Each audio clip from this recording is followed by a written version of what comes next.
Aloha and welcome back to Ninth Island RC. First, just wanted to apologize for not being able to get this video done earlier, but with the new year kicking off and big conventions like CES and such, it just have been really busy.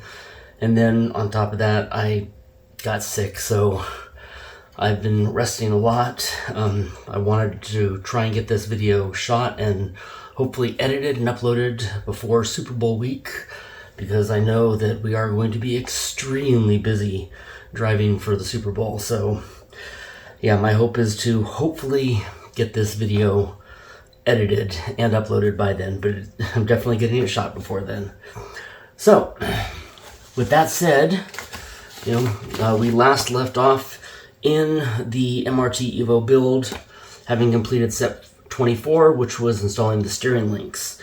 So with the final assembly, there was really only like 6-7 steps or so remaining.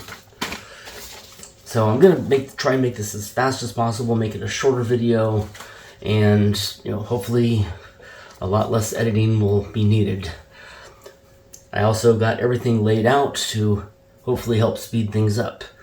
So to start, first going to need the brass bridge mount. Now, if you look at the brass bridge mount, and sorry, I don't have my second camera set up. My desktop is having a little bit of a problem, so I'm shooting this with my cell phone. So you may not be able to see, but try and hold this up. You can see that the brass bridge mount does have a couple of countersunk screw holes.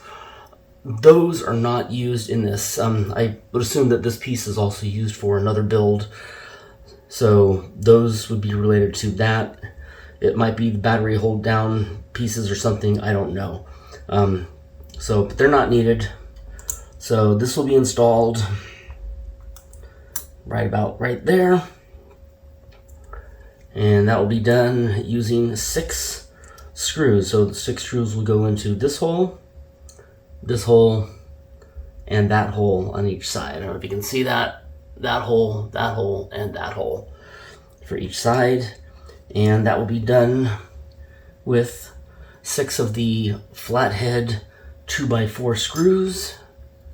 I believe that's the 1.3, and I'm wrong, it's the 1.5.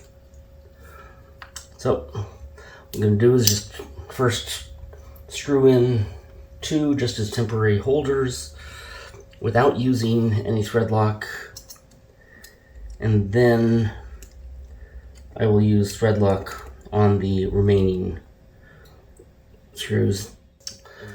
Okay, and now we have reached the point of attaching the rear sub chassis to the brass bridge mount, and this is where your adjustable wheelbase comes into play. One of the things that I really think is super cool about this kit is that no additional parts are needed for different wheelbase lengths. I mean, literally everything is included, because all it really is for adjusting wheelbase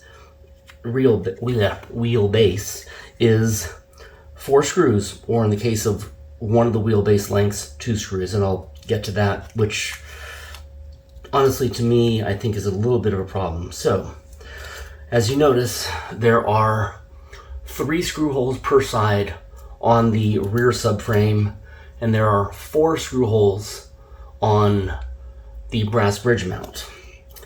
90 millimeters. You can either do the first and the second, or the second and the third, or the first and the third. And the same goes for 94. You can do the first and the second and third, or the first and the third. For the 98 millimeter option, you use the first and the second only. But in regards to the brass bridge mount, this is where it gets interesting. Is, same thing applies, but in one set back. So for 90, you can do the first and the second, or the first and the third, or the second and the third. For 94 millimeter, you actually use the second and the third, or the second and the fourth, or the third and the fourth. Essentially the same, just with one wheel back. Since I'm going to be doing this for a 98 millimeter wheelbase, I will be using the first and the second going into the third and the fourth holes. So for that, gonna need 4 of those same same 2x4 screws. So now we're going to move on to step 27, which is installing the lower rear shock mounts. And as you can see, the 2 holes on the lower rear suspension arms. And for that, you're going to use a 2x5 set screw or grub screw. Call it whatever you want. I'm used to calling them grub screws, so that's what I tend to stick with. Okay, so now what I'm just going to do is put a little bit of Loctite on those. And I know, with Mini Z, a lot of people say to use purple instead of blue. And honestly, you can use either one. It does not really matter. It's up to you. I already have blue, so I might as well use blue. And I'll tune this in. As you might obviously notice, there are some wheels already mounted on this. Those are not the wheels that I will be using. I don't even know what body, so can't decide the wheels until I know the body. This was just, they were just used primarily in getting the front sway bar properly balanced. Just wanted to, by weight, just wanted to make sure that everything was moving freely like that. Okay, so there we go. We got 27 done. Now we're going to move on to step 28, which is installing the rear shock tower. To start, because it does recommend to mount them into the bottom hole, that's what I'm going to go ahead and do. But before you mount the shock tower, what I would recommend doing is mounting the ball ends for the shock mounts to the tower first. It'll just make it a bit easier to install. So there you are. There's the rear shock tower mounted, and you can see that the ball ends basically do line up. Now, for the rear shocks, I've already attached the adjustment rings to the top. And for now, going to use the stock rear springs that came with the kit.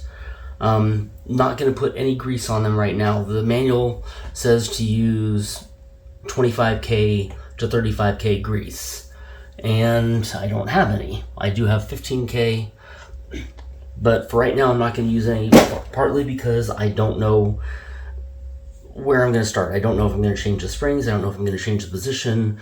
I'm not worried about that just yet. Right now, all I'm worried about is just completing the kit and getting the video to all of you that, at least those of you who've actually been waiting for it. And there you have the rear end complete. And honestly, now I'm feeling this, it might not need any grease. Again, it will depend on what spring I end up using in the rear, what position it ends up being, but in how it's moving right now, it's actually perfect. And checking the arms, they are perfectly parallel. So, at least to me, for right now, as far as I'm concerned, that is complete. Now we're going to move on to the front end, which uses a plastic, and it's, I don't know if there's an aluminum or a carbon fiber front shock, so I will check that out later. For now, I'm not worried about it. Again, you want to get the ball ends installed.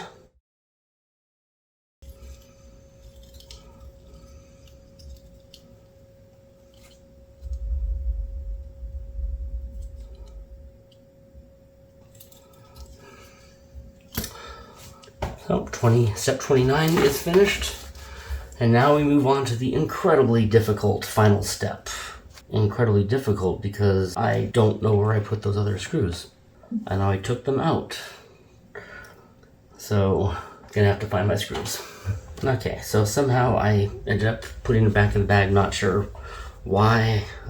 Maybe I just forgot to separate them off to the side when I was doing them, but got good to go. So let's get this incredibly difficult final step done.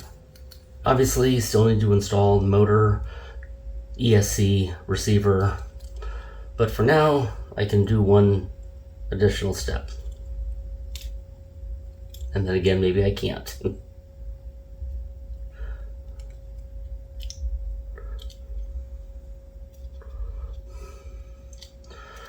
The battery hold down band. There you have it. There is the Atomic MRT-EVO fully built. Now, I apologize for the length of the first two videos. Tried to cover as much as I could in standard speed. I'm still learning, how to properly do videos and how to best utilize, editing capabilities to shorten the videos as much as possible.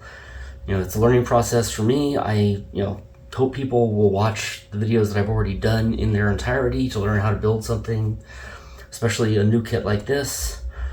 I understand those that will skip through, no worries.